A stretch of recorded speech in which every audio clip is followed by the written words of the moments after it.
अस्सलामुअलैकुम जी, क्या हाल चाल है। और मैं जो आज नावल पढ़ने जा रही हूँ उसका नाम है पत्थर का भूत। उम्मीद है आपको ज़रूर पसंद आएगा। चलिए जी, मैं पढ़ना स्टार्ट करती हूँ। वो आज फिर रो रही थी बेतहाशा, और टूट के रोना किसे कहते हैं कोई भी इसको देख के अंदाज़ा लगा सकता था। क्या होता जो सईद अब मुझे अपने ही नज़र में बेमोल ना करते, मुझे यूँ बेमाया ना होने देते। क्या था अगर वो मेरा मान रख लेते, मुझे ये एहसास दिला देते कि मेरी भी अहमियत है, मेरी भी कोई औकात है। शुकों की लंबी फहरिस्त थी जो इसके दिल में बेख्तियार मचल रही थी, तड़प रही थी। इसकी अपनी हालत भी तो इसकी मछली की सी थी जिसे बच्चों ने खेल तमाशे की खातिर पानी से बाहर निकाल के तड़पने के लिए छोड़ रखा हो, और खुद तमाशाई बने इसकी हालत से महफूज हो रहे हों। वो भी तो यूं ही तड़प रही थी, सिसक रही थी। इसका ये तड़पना सिसकना तो सालों पर मुहित था, कि गोया ये साल सदियों पर मुहित ना थे। लेकिन इसे लगता था कि सईद से जुड़ने के बाद दिन 20 साल बन गया हो। एक दिन 1 साल, 2 दिन 2 साल, 10 दिन 10 साल, और इस सालों के सफ़र में अबला पाई इसका मुकद्दर बन गई थी। नाम तो इसका बुशरा था, कहने को तो वो खुशखबरी थी, लेकिन यहाँ तो वो किसी के लिए भी वो खुशखबरी ना थी। रो लेने से दिल का गुबार कुछ हल्का हुआ था, तो आंसू पोंछ के किचन में चली आई, जहाँ बीमार सास और शोहर नामदार के लिए चाय बना रही थी। कहने को तो सास नगीना एक अरसे से बीमार थी, शायद तब से जब इसको ब्याह के इस घर में लाई थी, लेकिन अमल में बीमारी का शायबा न होने देती थी। मुशरा ने इन 7 सालों में हालात से समझौता कर लिया था, लेकिन अब भी कभी कभी दिल उदास होकर पिघलने लगता था।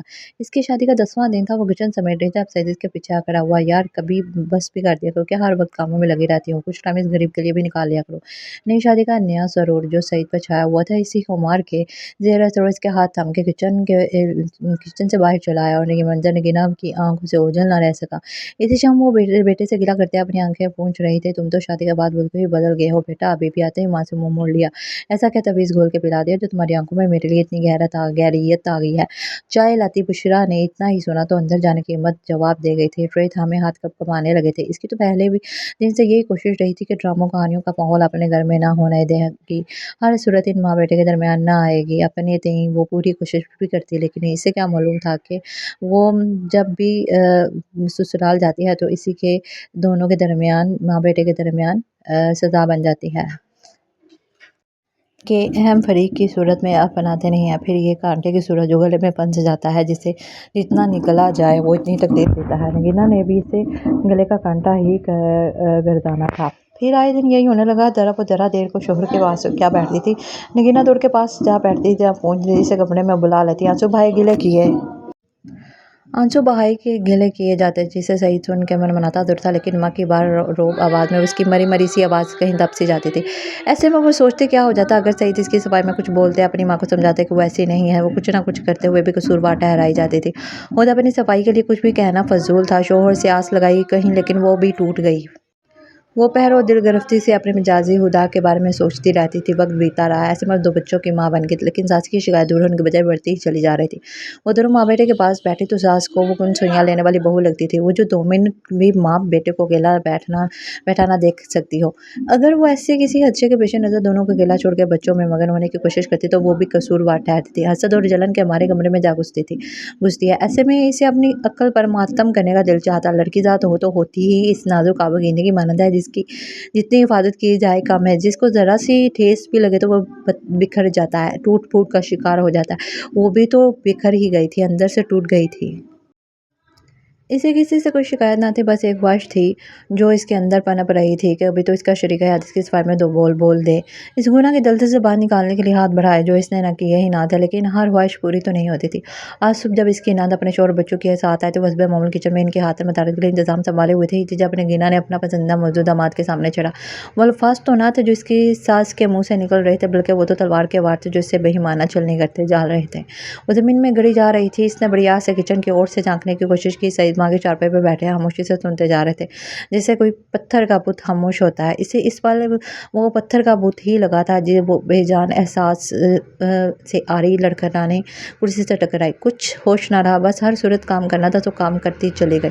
हंडिया चढ़ाई, चने का पुलाव बनाया, मछली, सलाद, रायता, चटनी, सब करती गई, लेकिन सब होता चला गया। बिगी और ना मांग के यूं होश को बैरान थी कि गोया परसों से पानी की बूंद ना देखी हो। इसका काम खत्म हुआ तो मेहमानों ने अपना काम निपटाया और घर को सुधारे। इसने फिर से से रोबोट की मानन किचन संभाला, बच्चों को हिलाया सुलाया और खुद भी चट लेट गई, आंखें जैसे सहरा की प्यासी रेतली ज़मीन हो। इसने बंजर ज़मीन को बाजू से ढांप लिया। क्या बात है, बड़ी चुप चुप हो? पत्थर का बूथ हरकत में आया। इससे पूछा गया और इस पर नज़र टिका के इसके जवाब का मुंतज़िर बैठा था। प्यासी बंजर ज़मीन मद्दे मुकाबल थी, ना कोई शिकवा ना शिकायत, बस एक नज़र डाली और आंखें मूंद ली। लेकिन इस नज़र में ऐसा क्या था जो सईद को हिला गया था। वो खामोशी से उठा और माँ के कदमों में जा बैठा। अम्मा, मैं आपका बेटा हूँ और आप मेरी माँ। रिश्ता हमसे कुछ छीन नहीं सकता, कोई भी नहीं, लेकिन बुशा मेरी बीवी है और इसके बारे में जैसा आप सोचती हैं वैसा कुछ भी नहीं है। आप लोगों के सामने आइंदा ऐसा कुछ भी नहीं कहेंगी। वो आपकी बड़ी इज्जत करती है। पत्थर का बुत हरकत कर रहा था। बुशा को इसके होंठ हिलते दिखाई दिए और आवाज़ सुनाई दी। आंसू बंजर ज़मीन को सैराब करने लगे। देखा, कर दी ना बीवी ने माँ की शिकायत। तभी तो माँ से पूछगिछ के लिए दौड़े चले आए। इसे फिर से नेहौफ ने जकड़ लिया। माँ, ऐसी बात नहीं है, ये सब मुझे अच्छा नहीं लगा आज। इसमें कोई बात नहीं कि आपको मेरी खातिर इसे दिल से कबूल करना होगा, इसे भी अपनी बेटी ही बनाना होगा। बोले, करेंगी ना आप मेरी खातिर? वो माँ की टांगे दबाता जा रहा था जिसे नगीना ने परे किया। बस बस रहने दे बीवी की तरफदारी, चल जाके सो जा, मुझे भी नींद आ रही है। वो उसमें सिमट गई तो सईद भी अपने कमरे में चला आया। बाजार तो वो सोती बनी हुई थी, लेकिन दिल इन अनहोनी खुशी से बिल्कुल उछल रहा था। वो जिसके हाथ सब पुराने रिश्ते छोड़ के नए रिश्ते बनाने की आई थी, इसने पहली बार इसके खातिर इसकी सफाई में कुछ कहा। इसे यकीन ना आया। खुशी के मारे आंसू तकिया में होने लगे। अभी रास्ता दुश्वार ज़रूर है सास का दिल जीतने का, लेकिन अब पत्थर के बुत में हलचल मच चुकी थी। इसलिए ये दुश्वार रास्ता एक ना एक दिन ज़रूर अपनी मंजिल तक पहुंच ही जाएगा। इसने भीगी आंखों से सईद को देखा, जो नींद के वादे में महूस सफ़र था, और आंखें मूंद ली। तो मेरे प्यारे बहनों, ये था मेरा छोटा सा नावल। उम्मीद है आपको ज़रूर पसंद आएगा। प्लीज़ मेरे चैनल को लाइक कीजिए, सब्सक्राइब कीजिए। शुक्रिया।